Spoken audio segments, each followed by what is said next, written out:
News at 5। Let's mike news at 5। अब तक की खास खबरें। बिहार चुनाव के नतीजे लगभग तय हो चुके हैं। 243 सीटों के रुझानों में एनडीए भारी बढ़त बनाए हुए है और 208 सीटों पर आगे चल रही है।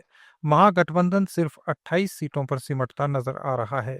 2020 के मुकाबले एनडीए को 65 से ज्यादा सीटों का फायदा, जबकि महागठबंधन को उतना ही बड़ा नुकसान दिख रहा है। सबसे बड़ा उछाल जेडीयू के खाते में पिछली बार की 43 सीटों से बढ़कर अब पार्टी 75 से ज्यादा सीटों पर आगे है।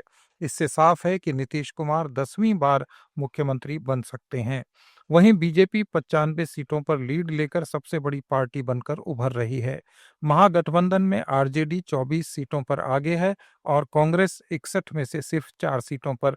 प्रशांत किशोर की जनसुराज और मुकेश सहनी की पार्टी का खाता नहीं खुल सका है। बड़े चेहरों में राघोपुर से तेजस्वी यादव पीछे हैं, महुआ से तेज प्रताप भी पीछे चल रहे हैं। सम्राट चौधरी आगे हैं, जबकि पवन सिंह की पत्नी काराकाट से पिछड़ रही हैं। इस बार रिकॉर्ड 67.1% वोटिंग हुई। वहीं जेडीयू ने नीतीश मुख्यमंत्री थे, हैं और रहेंगे वाला पोस्ट किया और 20 मिनट बाद डिलीट भी कर दिया।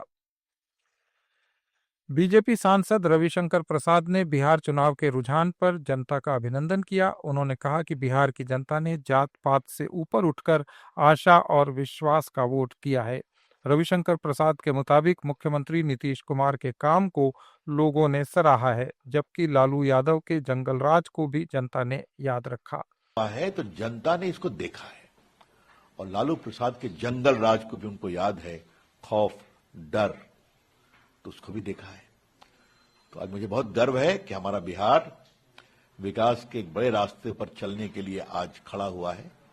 आशा के साथ, विश्वास के साथ उनका बहुत बहुत अभिनंदन। अब बिहार के विकास के रास्ते पर बिहार और तेजी से चलेगा।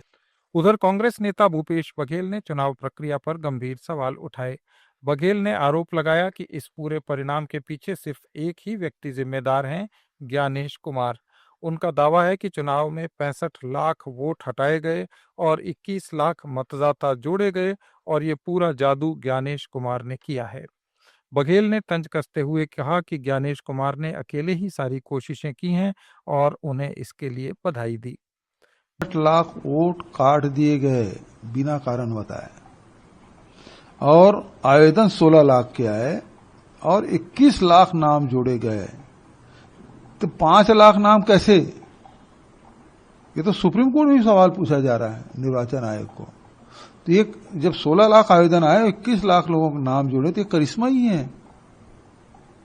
और ये काम ज्ञानेश कुमार जी ने किया है। भारतीय जनता पार्टी साथी बताए मुझे कि 16 लाख आवेदन में 21 लाख नाम कैसे जोड़े गए, कैसे संभव है? और यदि ऐसा ही हुआ तो रिजल्ट यही आएगा। तो आपको मेहनत करने की जरूरत नहीं है और किए भी नहीं है। ज्ञानेश कुमार जी अकेले मेहनत किए हैं। तो बिहार की जीत की उनको शुभकामनाएं। News at 5। जयपुर में कांग्रेस नेता अशोक गहलोत ने चुनाव आयोग और बीजेपी पर तीखा हमला बोला। गहलोत ने कहा कि लोकतंत्र खतरे में है। धन बल का ऐसा प्रयोग पहले कभी नहीं देखा गया। गहलोत ने सवाल उठाया कि राजस्थान में चुनाव घोषणा होते ही पेंशन रोकी गई, लेकिन बिहार में सब जारी रहा। चुनाव आयोग आखिर क्या कर रहा है? अब आगे बढ़ रहा है तेजी से। देखिए, जीत हार की बात तो छोड़ दीजिए। अब तो बात कीजिए कि डेमोक्रेसी खतरे में है। जो हालात हरियाणा के बाद में महाराष्ट्र में बने हैं, महाराष्ट्र में जो बने थे ना, वही हालात यहाँ बने हैं।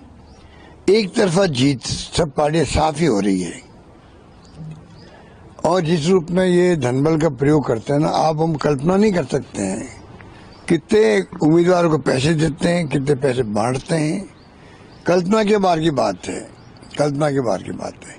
और जिस प्रकार चुनाव आयोग इनका साथ दे रहा है, मूक दर्शक है। वोट चोरी की बात जो की, वोट चोरी का मतलब क्या? वोट चोरी का मतलब खाली लिस्टों में गड़बड़ नहीं है।